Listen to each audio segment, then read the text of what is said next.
Sud Radio, les incorrectibles. Éric Morillo. Salut à tous, bienvenue dans ce nouveau numéro des Incorrectibles. Une fois n'est pas coutume, cette semaine, on va un peu moins parler des gilets jaunes. On va parler frivolité avec un invité qui s'est bien penché sur la question. Et avec lui, humour et politiquement incorrect ne sont jamais très loin, mais cela est toujours fait avec finesse. Alors pour l'interroger à mes côtés, il faut donc du glamour et de l'élégance, excellemment représenté par Louisiane d'Or de Technicart et Romaric Sangar de l'Incorrect. Mademoiselle, monsieur, bonjour. Bonjour. Nous sommes ensemble pour 1 heure, c'est parti pour les Incorrectibles. Sud Radio, les incorrectibles.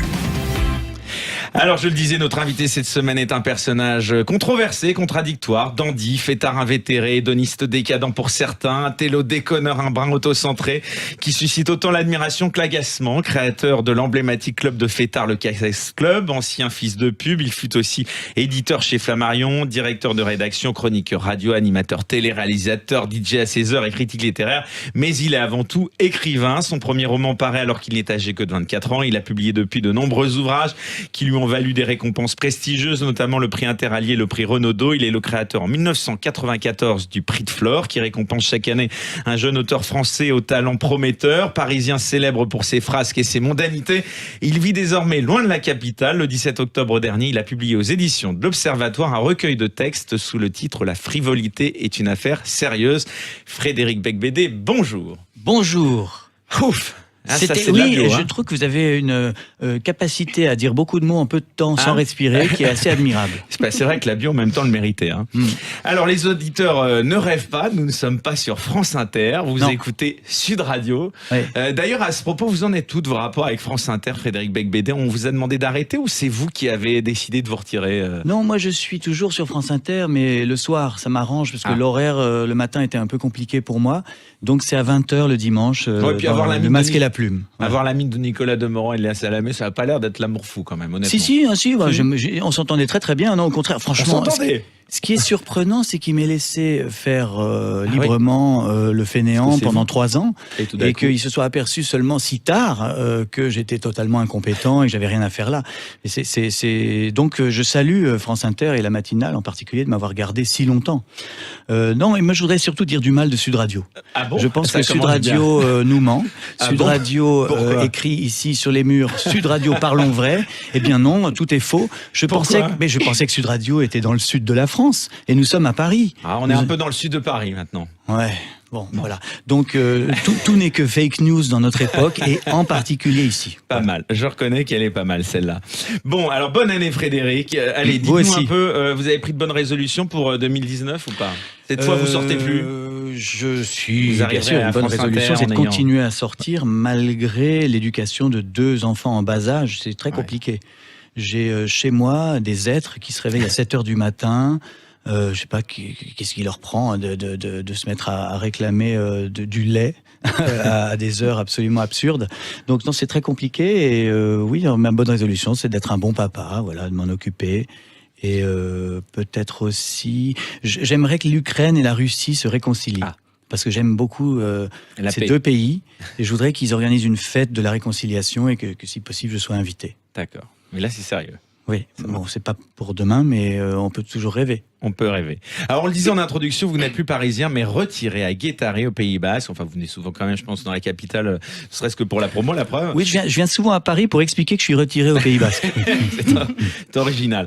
Alors, plutôt que de fuir les villes, est-ce que faudrait pas appliquer des vraies mesures, par exemple, pour un petit peu que les campagnes soient non, c'est un petit peu idiot ce que je voulais dire. Moi, je voulais dire la pollution. Non, c'était un truc. Non, c'était pas du tout. Fuir les villes me paraît une question de survie et me paraît pas du tout absurde. Ce qui est absurde, c'est d'entasser des êtres humains par millions dans des espaces de plus en plus réduits et sales. Ça me paraît absurde. Donc c'était pas la pollution, voilà ce que j'avais. L'invention des villes peut-être date d'une époque où ça avait un intérêt d'être géographiquement regroupé, mais c'est plus le cas aujourd'hui avec ces nouvelles technologies que je critique beaucoup. Il faut reconnaître, elles ont un avantage, c'est de permettre de travailler loin de chez soi, de travailler plutôt chez soi, loin d'un bureau. Au fond, c'est la notion même de bureau qui n'a plus de sens au XXIe siècle. Vous vous sentez bien dans le sud-ouest? Ah, mais oui, et puis alors, c'est pas pollué du tout, franchement. Là, il y a des embruns, il y a de l'iode. On a un peu de mal à vous imaginer cultivant votre potager, jouant à la pétanque à 17h. Potager et pétanque, c'est vrai que non, mais je trie mes déchets. Je suis j'ai une vie assez saine. Je pense qu'il était temps, à mon âge, peut-être de changer de façon de vivre. Est-ce que vous pouvez répéter « j'ai une vie assez saine » parce que je pense que Frédéric Beigbeder qui dit « j'ai une vie assez saine », c'est assez historique et personne ça a été dit croit, aujourd'hui sur Sud Radio. Oui, c'est pas crédible du tout, mais puisqu'on est sur la radio qui ne parle pas vrai, on peut dire n'importe quoi. Non, en réalité, vous savez, dans le Sud-Ouest, on s'amuse énormément aussi. C'est pas parce qu'on part de Paris qu'on est obligé d'arrêter de faire la fête. S'il y a des gros fêtards, ils sont vraiment dans cette région-là, que ce soit Toulouse, Pau, Bordeaux, Bayonne, Biarritz, et plus bas, les Espagnols, San Sébastien et tout ça. C'est des gens qui aiment la nuit. Alors, Frédéric Beigbeder, votre dernier livre qui porte en sous-titre 99 essais, un chiffre qui doit vous porter chance, je pense 99. C'est une compilation de divers billets d'humeur que vous avez publié dans la presse avec une particularité. 3 parties sont mises en exergue, donc avant 2015, en 2015 et après 2015. Vous y parlez de tout et de rien, de sujets graves et légers, sans vous prendre au sérieux, avec un cynisme plutôt bienveillant. Pourquoi une compilation d'essais plutôt qu'un roman ?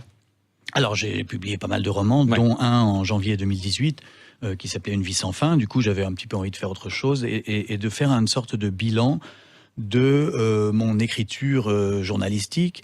J'ai eu la chance très jeune de commencer à écrire dans pas mal de magazines. Et bizarrement, on m'a toujours laissé écrire à la première personne du singulier, c'est-à-dire que c'est une chose qu'on interdit aux élèves des écoles de journalisme. Moi, on m'a autorisé assez tôt à être assez subjectif, donc en fait, à me prendre pour un écrivain alors que je ne l'étais pas encore. En tout cas, j'avais rien publié. Et puis voilà, depuis une trentaine d'années, j'ai voulu faire ce bilan en choisissant toutes sortes de textes. Comment vous les avez sélectionnés, ces extraits ? J'ai essayé de prendre ceux où j'avais l'air le moins bête, où j'avais le moins dit d'ânerie. Je les ai beaucoup réécrits. Chose que il faut pas dire, mais en fait, si j'avais pas fait ce travail, je pense pas qu'il serait publiable. Donc j'ai coupé aussi énormément de propos démodés.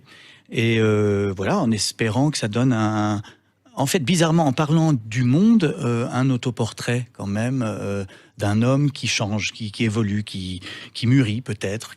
Moi, bizarrement, je trouve bien meilleur écrivain quand vous êtes chroniqueur, quand vous êtes romancier.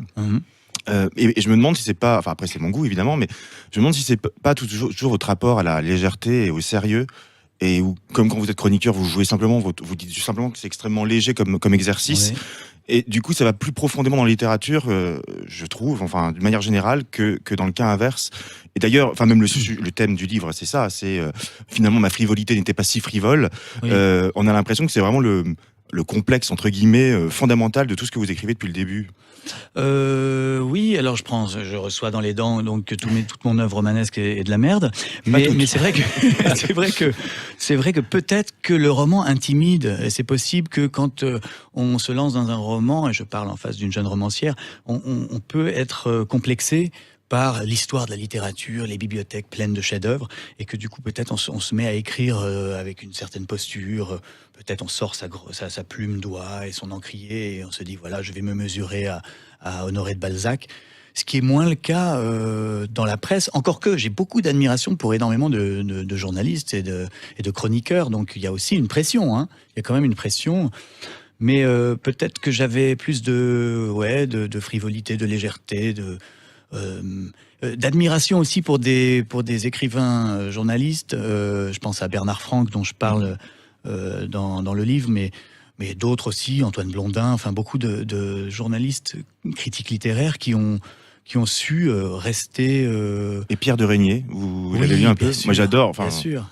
Justement par rapport à ça, par moments j'irais presque jusqu'à peut-être blasphémer au nom du temple de la littérature, à préférer presque Pierre à son fils, qui est son père, Henri de Régnier, étant un écrivain symboliste très appliqué, très très raffiné, très sophistiqué.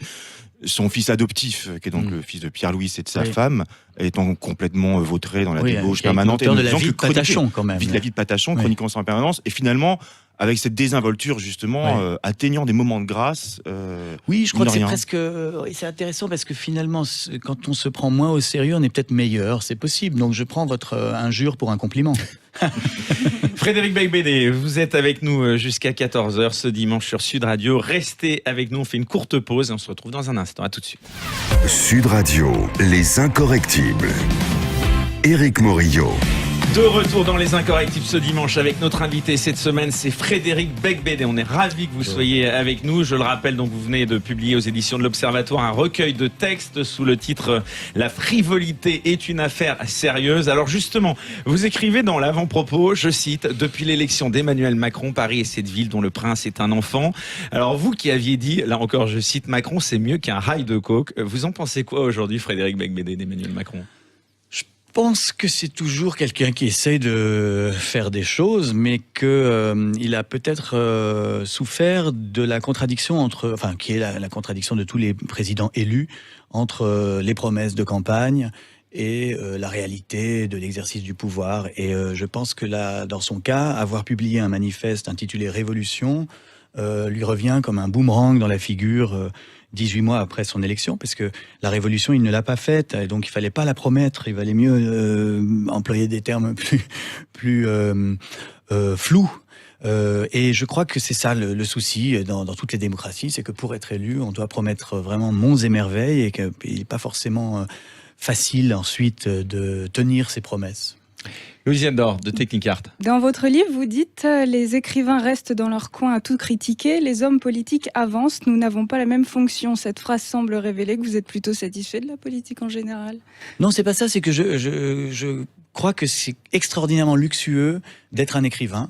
Un romancier n'a pas à rendre des comptes, on peut dire n'importe quoi, on peut tout critiquer sans proposer de solution, c'est super confortable, et que homme politique, c'est un métier atroce, c'est un métier pratiquement impossible à faire. Et donc, moi, je suis très heureux d'être un artiste qui peut librement tenir des propos contradictoires, paradoxaux, et ne pas avoir de messages particulièrement positifs à adresser au monde. Il y en a d'autres écrivains philosophes, par exemple, il y a Luc Ferry, je ne sais pas si vous avez entendu récemment, qui a suscité une énorme polémique. Alors là, on peut vraiment le dire, puisqu'il appelait les forces de l'ordre à se servir de leurs armes pour se défendre. Vous en aviez pensé quoi, par exemple mais je pense que, d'une part, les écrivains et les philosophes, quand ils se mêlent de politique, disent souvent des bêtises. C'est pour ça que moi, je fais toujours attention à pas trop m'exprimer sur ces sujets-là, parce que voilà. Ce sont des sujets très sensibles. En l'occurrence, moi, je me réjouis de vivre dans un pays où la police ne tire pas sur les manifestants. Si les manifestations qui ont lieu depuis 2 mois avaient lieu en Russie, il y aurait des dizaines et dizaines de morts, et le reste des gilets jaunes serait en Sibérie. Si on était même en Amérique, aux États-Unis, la police tire. Si vous faites beaucoup moins que ce qui se passe en France tous les samedis, vous avez des morts. Donc c'est pour ça qu'ils le font pas d'ailleurs, les gens ne brûlent rien, enfin ils font un petit peu, ils savent qu'il est question de vie ou de mort. On vit dans un pays où on peut faire ça sans se faire tirer dessus, et je m'en réjouis, je pense que c'est très très bien.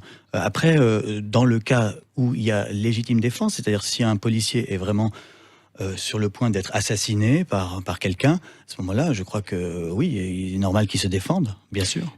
Vous, sans rentrer dans le détail de cette crise des Gilets jaunes, vous qui avez la chance, et vous le reconnaissez, d'être un privilégié, vous la comprenez, cette colère de certains Français, de beaucoup de Français même ? Alors, pour me vanter un peu, non seulement je la comprends, mais je l'ai prophétisé dans un texte. Ah ouais ? C'était dans Nouvelles sous extasie. En 1999, j'ai publié un recueil de textes, et il y avait une nouvelle là-dedans qui s'appelait Manuscrit trouvé à Saint-Germain-des-Prés, où je racontais que j'étais au Flore et qu'il y avait une émeute, une révolte qui approchait.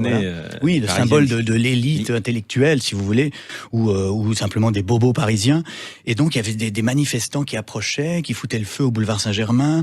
Je crois que Philippe Sollers se terminait pendu par les testicules au clocher de Saint-Germain-des-Prés, puis BHL et Ariel Dombal étaient décapités. Enfin, c'était assez violent. Et moi, la nouvelle se terminait. J'étais enfermé à double tour aux toilettes du café de Flore. Et la dernière phrase, il tambourine à la porte et je dis « Je ne crois pas que je parviendrai à devenir leur ami ». Donc, si vous voulez, c'était un texte très paranoïaque qui a aujourd'hui 20 ans. Je suis surpris que ça n'ait mis que 20 ans à arriver en vrai, en fait. Je pense que l'injustice et la disproportion sont telles entre les niveaux de vie des gens, qu'il y a quelque chose qui devait se passer. Et donc, je ne suis pas étonné. Romaric Sangars ? Non, parce que les Gilets jaunes, c'est pas aussi une forme de fête d'une certaine manière. Enfin, c'est-à-dire que justement, il y a quelque chose d'archaïque. Une fête, oui, et on sent quelque part, même si évidemment il y a une violence, il y a toujours un mélange de cet ordre-là. C'est-à-dire qu'il y a une souffrance à la base, puis ça se transforme. N'importe qui se rassemble à un endroit. Tout à l'heure, on parlait des villes, c'est entasser plein de gens, mais le principe de la fête, c'est entasser plein de gens qui ne se connaissent pas au même endroit et voir ce qui se passe. Alors des fois, ça se passe bien, des fois, ça se passe plus ou moins mal. Mais enfin là, il y a un élan, il y a des gens sur les ronds-points qui n'avaient plus aucune vie sociale et qui finalement, leur boîte de nuit, leur samedi soir à eux, ça a été d'aller faire des grillades sur un rond-point quelque part. Il y a cet aspect-là des choses. Sûrement, il y a cet aspect-là, comme en mai 68, de libération de la parole, de sentiment du collectif. Ouais, moi, si vous voulez, je suis toujours partisan de la maximisation du bordel ambiant. Donc je me suis réjoui quand j'ai vu qu'il y avait ça. Par moments, c'est vrai que ça finit par faire peur aussi. Bon, on voit des gens qui en fait... aujourd'hui, la critique est presque devenue impossible. Si vous émettez le moindre bémol sur les gilets jaunes, vous risquez d'être menacé de mort, poursuivi dans la rue, ou je sais pas quoi, ou votre maison va être murée, ou on va enfoncer votre porte avec des engins de chantier. Enfin, c'est ça où là, moi, j'ai quand même un petit peu peur, et c'est pour ça que je me tais et que je m'exprime pas du tout sur ce sujet, vous voyez. Donc, vive les gilets jaunes. Vraiment, on est tous avec vous. Super. Et je vois quand même que parmi... Vous doutez de la sincérité de certaines personnes. Je vois beaucoup d'artistes. Qui, par exemple ? Non, mais je vois pas beaucoup de gens qui auraient le courage d'émettre la moindre critique. Mon point de vue, c'est un peu comme dans Les Bronzés font du ski. Vous savez, il y a ce dialogue entre Michel Blanc et Thierry Lhermitte. Je sais pas ce qui me retient de te casser la gueule. La peur peut-être ? Ah oui, ça doit être ça. Oui. Alors justement, Frédéric Becbédé, on va parler à nouveau donc de cette œuvre, puisque vous avez fait de toutes vos dérives, donc une philosophie, vous revendiquez la frivolité comme une forme de militantisme, on peut le dire, mais derrière le sarcasme et l'humour se cache quand même, j'ai l'impression, une véritable gravité dans ce dernier ouvrage. Pour vous, donc, il y avait un avant et un après les attentats 2015. Qu'est-ce que ça a changé pour vous, s'amuser quand tout s'écroule ? C'est tout ce qu'il reste à faire, selon vous ?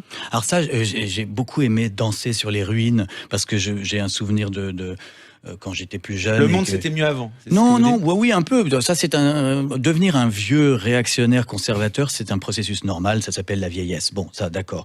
Mais en dehors de ça, j'ai dansé sur les ruines du mur de Berlin en 89. Je suis allé à New York peu après l'attentat du 11 septembre 2001. J'ai consacré un livre à cette tragédie. Et là aussi, il y avait une fête incroyable à New York. Après la catastrophe, si vous voulez, les catastrophes ont quelque chose qui nous amène à devenir épicuriens. Et je sais plus pourquoi je disais ça. Vous me parliez de quoi ? Ah oui. Alors je parlais des attentats. Les attentats de 2015, évidemment, ça touche horriblement des vraies victimes qui sont plus là, et leurs proches, et les blessés, et tout ça. Mais en même temps, il y a des dommages collatéraux sur toute la ville de Paris, et puis la France. Parce que ce qui a été attaqué, c'est des gens qui allaient écouter un concert de rock, c'est des gens qui buvaient des mojitos à la terrasse d'un café, c'est des dessinateurs qui voulaient simplement se moquer de ce qu'ils voulaient. Et donc, c'est, si vous voulez, quelque part, ma génération, qui est une génération de la dérision, de l'ironie permanente, et qui aime bien sortir un peu de manière écervelée, on s'est retrouvé à se dire, finalement, nous avons des valeurs à défendre. Donc, le sujet de ce livre, c'est comment un écervelé se retrouve avec envie de défendre quelque chose. C'est une façon de vous protéger, de tourner en dérision ? C'est peut-être ça aussi ? Oui, de fuir les questions en dansant, comme Peter Sellers dans The Party. Un peu schizo en même temps, parce que ça veut dire on mêle désinvolture et sérieux, frivolité et gravité. Mais je crois qu'en fait, je supporte pas, les artistes trop sérieux. J'ai du mal avec l'engagement politique des écrivains, par exemple. Si vous voulez, Sartre... debout sur son tonneau à Billancourt, expliquant qu'il est le peuple, ou qu'il fait partie du peuple, ou qu'il incarne le peuple. Non, moi j'ai du mal avec ça. Je suis plus d'une génération où on fait les choses avec insolence, impertinence, parfois arrogance ou cynisme. Mais c'est une manière peut-être de se protéger des questions trop graves. Je pense qu'on peut concilier les deux. À vrai dire, c'est Lao Tse qui dit que la gravité est la racine de la légèreté. Louisiane. La quasi-totalité de votre bibliographie est une réflexion sur votre vie et sur la société globale. Est-ce qu'il y a eu un événement particulier dans votre vie qui a déclenché cette réflexion ? c'est une maladie, l'écriture. C'est-à-dire que ça, oui, c'est comme une sorte d'infirmité, de handicap. Très tôt dans la vie, on s'aperçoit qu'on a besoin de prendre des notes et de commenter ce qui nous arrive ou de l'éterniser sur des cahiers. Moi, ça a commencé vers l'âge de 7-8 ans. Et donc, je peux pas dire que c'est né du jour au lendemain, mais j'ai toujours bien aimé regarder autour de moi. Alors peut-être si on cherche en psychanalyse de base, c'est sans doute le divorce de mes parents, puisque c'était à peu près quand j'avais 7 ans. L'âge de raison, tout d'un coup, mon père disparaît de la maison et chaque fois que je le voyais, je prenais des notes pour me souvenir de chaque déjeuner ou de chaque vacances. Et je suis devenu écrivain parce que j'avais envie d'éterniser des moments fugaces. Et peut-être que c'est ça l'explication. Vous êtes pessimiste pour l'avenir ou pas ? Vous qui avez des enfants, vous devez tout de même conserver une forme d'espoir. Oui, alors ça c'est vrai que oui. Alors, c'est une très bonne question parce que franchement, c'est la question que tout père de famille se pose à chaque seconde. Qu'est-ce qui m'a pris de faire des enfants dans un monde pareil, dans un monde qui est en pleine apocalypse écologique, dans un monde où l'injustice devient insupportable et invivable pour une majorité de gens, à tel point qu'ils veulent foutre le feu à la société. Pourquoi faire des enfants dans ce merdier ? Je suis constamment partagé entre une forme de désespoir et en même temps d'optimisme. Je suis bien obligé d'être optimiste. Mais il y a quelque chose de fondamentalement dingue de vouloir se reproduire dans une époque pareille. Je sais pas. Peut-être c'est... je ne sais pas. J'ai l'espoir qu'ils vont me sauver, peut-être, qu'ils vont nous sauver, que c'est la génération suivante qui nous sauvera. Frédéric Beigbeder est avec nous dans Les Incorrectibles ce dimanche. Restez avec nous, on se fait une courte pause et on revient dans un instant et est ensemble encore une bonne demi-heure. À tout de suite. Sud Radio, Les Incorrectibles. Éric Morillo. De retour avec notre invité ce dimanche, c'est Frédéric Beigbeder à l'occasion de la sortie il y a quelques temps, donc aux éditions de l'Observatoire, d'un recueil de textes sous le titre « La frivolité est une affaire sérieuse ». Frédéric Beigbeder, on parlait de votre situation de père, c'est important de manière générale pour vous, on va parler un petit peu de vous, ce que pensent les gens de vous, est-ce que c'est important ? J'avais envie de vous demander, est-ce que...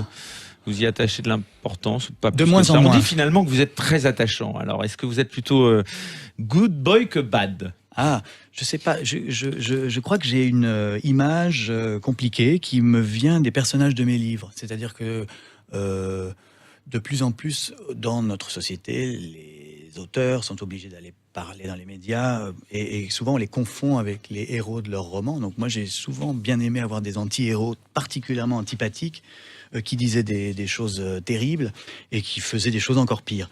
Et du coup, on a pu me confondre. Et moi, j'ai pu aussi jouer le personnage. Ça m'a beaucoup amusé. Et c'est bien pratique aussi, précisément pour se cacher, de revêtir le déguisement de ses propres livres. Donc, mon image, elle est très loin de qui je suis. Et ça m'arrange bien, au fond. Et puis, c'est plus drôle d'avoir à jouer le fêtard alcoolique qui a la gueule de bois plutôt que de dire des choses sincères.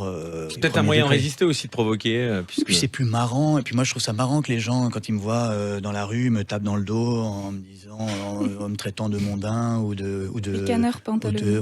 De ricaneur ou de nightclubber. C'est mieux que d'autres trucs, que de se faire engueuler. Enfin, j'imagine que ça doit être moins simple, par exemple, d'être Éric Zemmour quand on se balade dans la rue. Moi, au moins, on me parle d'alcool, de vodka, de drogue.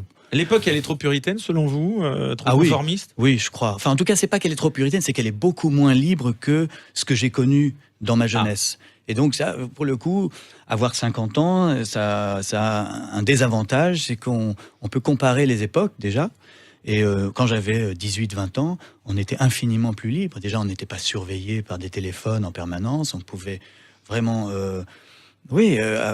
Pensez que la liberté d'expression est menacée en France ? Je crois qu'elle est menacée dans la mesure où on ne s'en sert pas, oui. Je pense qu'il y a...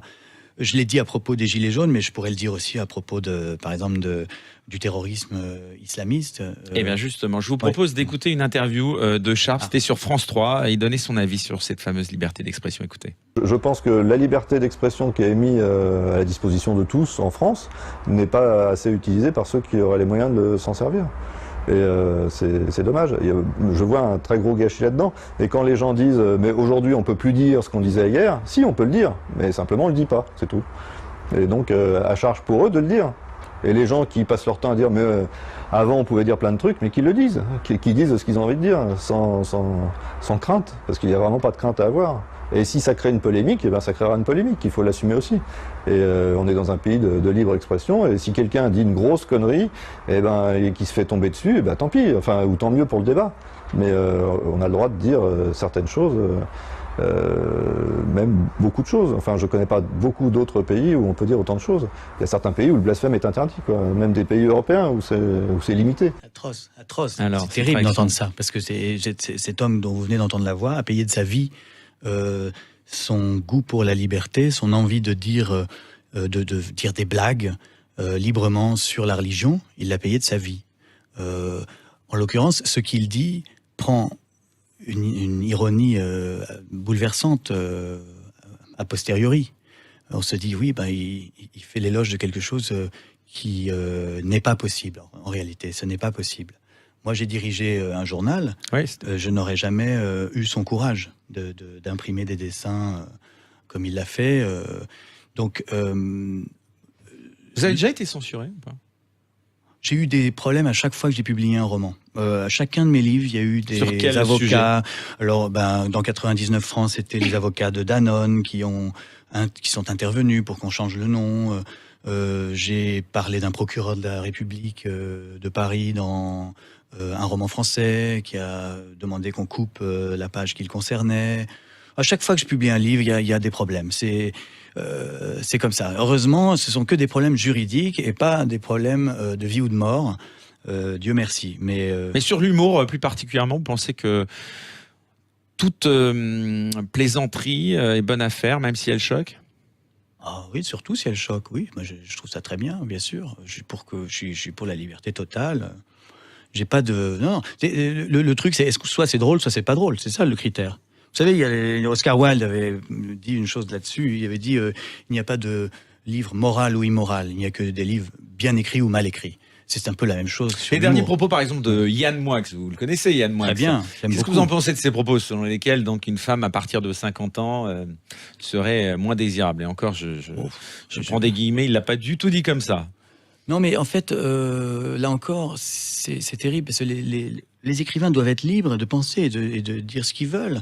Je ne comprends pas pourquoi on tombe sur Yann Moix dans les réseaux sociaux. Ah, vous le défendez sur ce coup ? Bien sûr, il dit ce qu'il veut, il fait l'amour avec qui il veut, il désire qui il veut, ça regarde que lui et c'est son problème à lui.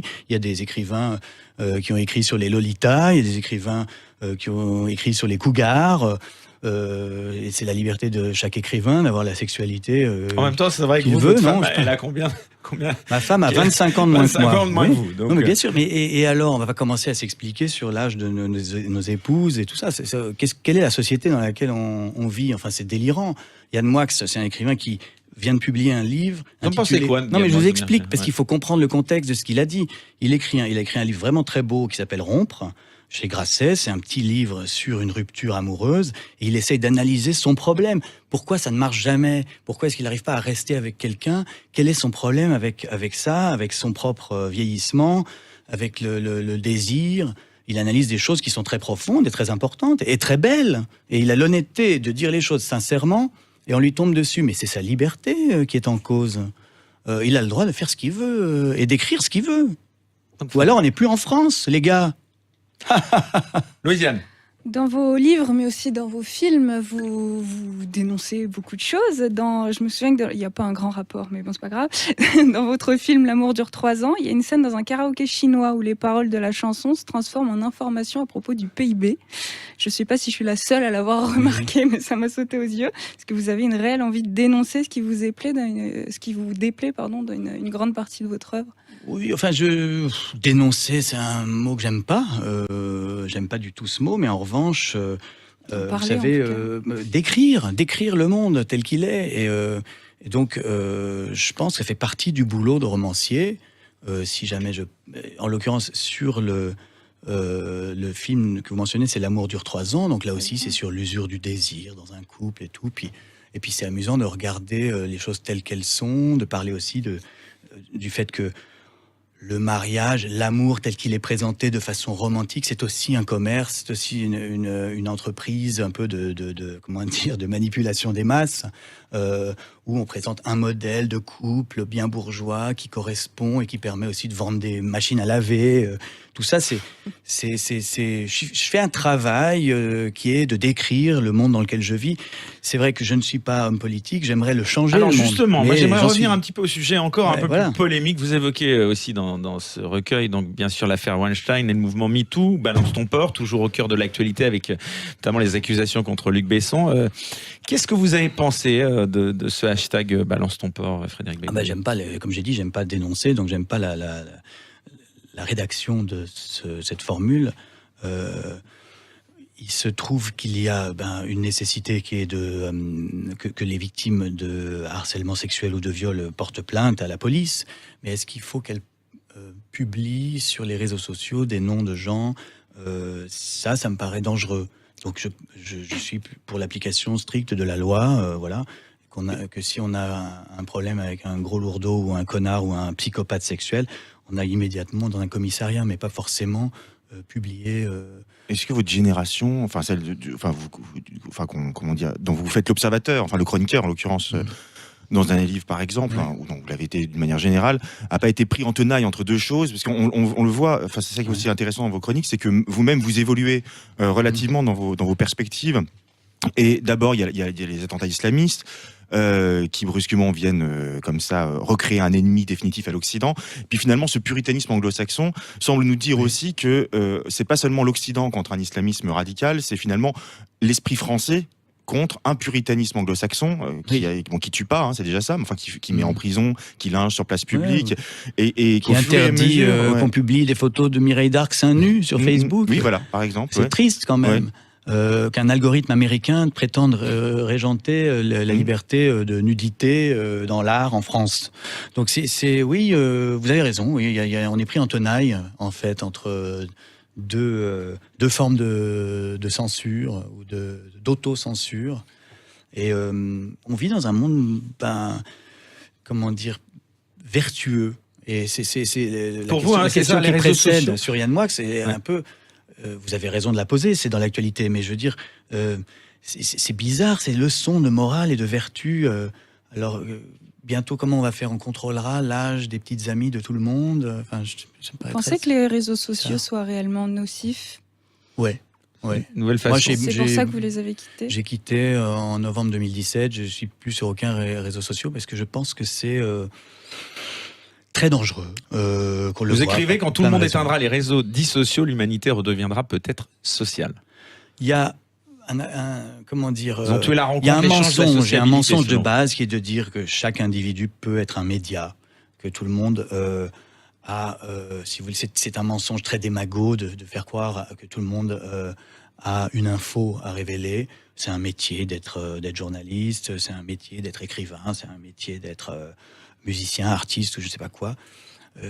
Donc il y a quelque chose de mon avis faux. En réalité, on le sait, c'est pas pour ça que ça a été créé, c'est pour cibler la publicité sur la vie privée, la vie intime des gens.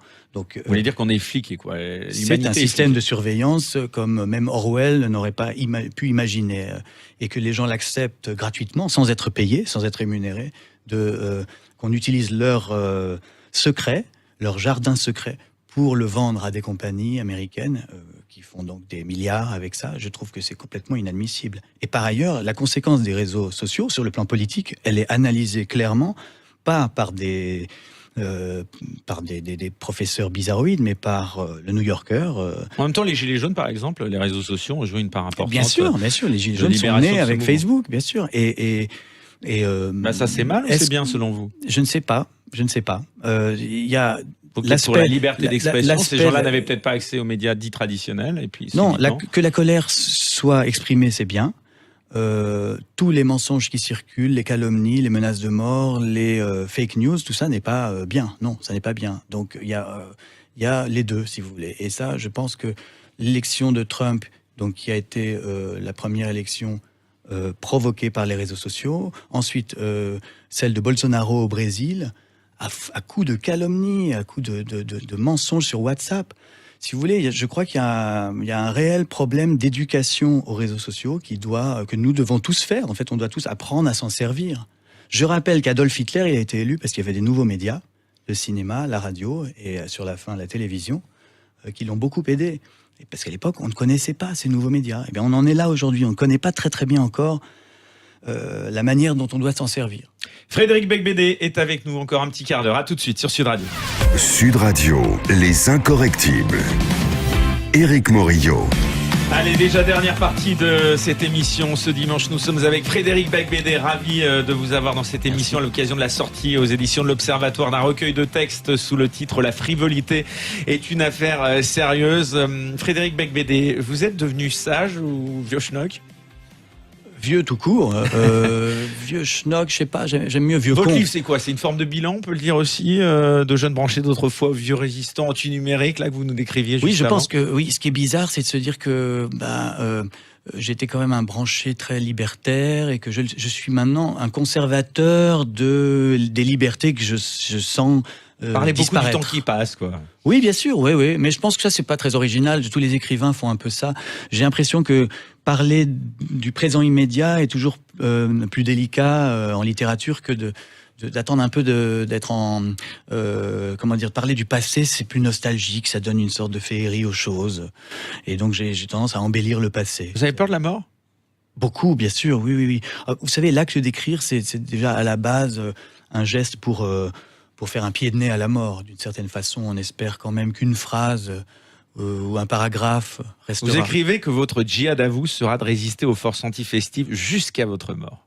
Oui, mais je vois qu'il y a quand même un combat là à mener intéressant pour la fête, pour lutter contre l'isolement, lutter pour le brassage, pour le mélange, pour les rencontres réelles, in real life, comme disent les geeks. Oui, je pense que là, j'ai trouvé une sorte de moulin à vent pour mon combat don quichotesque. Il y a une ambiguïté, d'ailleurs, je trouve, de la même manière sur ce sujet, où quand vous décrivez le lendemain du 13 novembre, les hommages qui sont rendus au Flore ou chez Lips, c'est très joli, d'ailleurs, c'est très beau.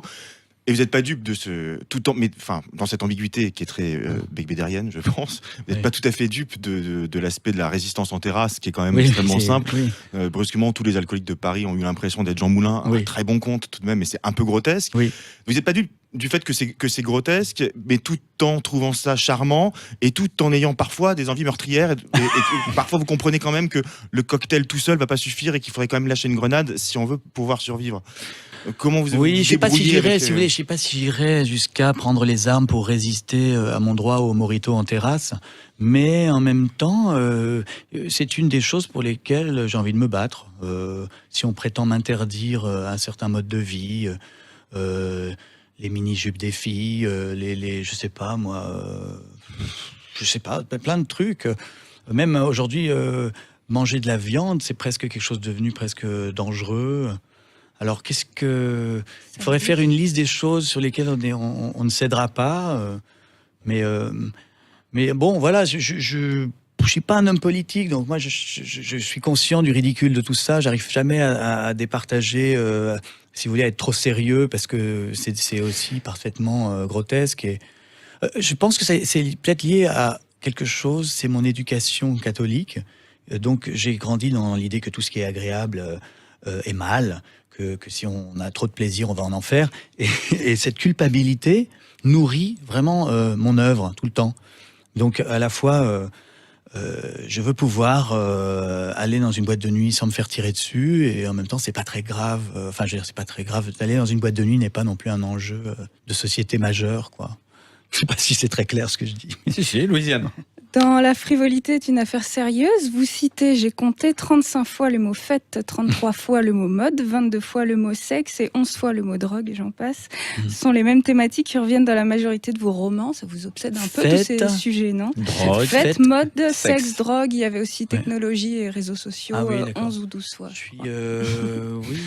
C'est intéressant, ça c'est grâce à la rubrique statistique dans Outils, c'est ça, vous allez dans Outils statistiques.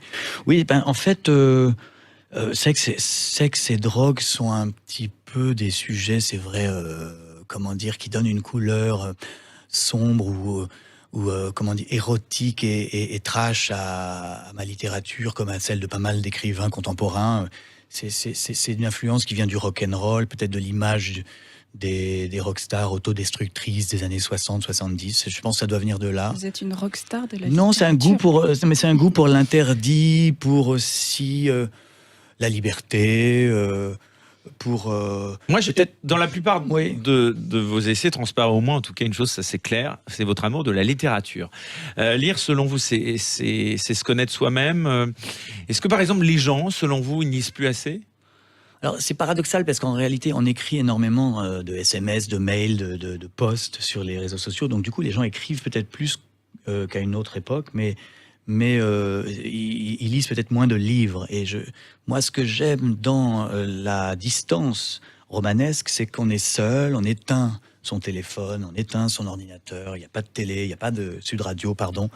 On ne peut pas lire en écoutant d'autres trucs, donc on est un peu seul, dans un silence, concentré.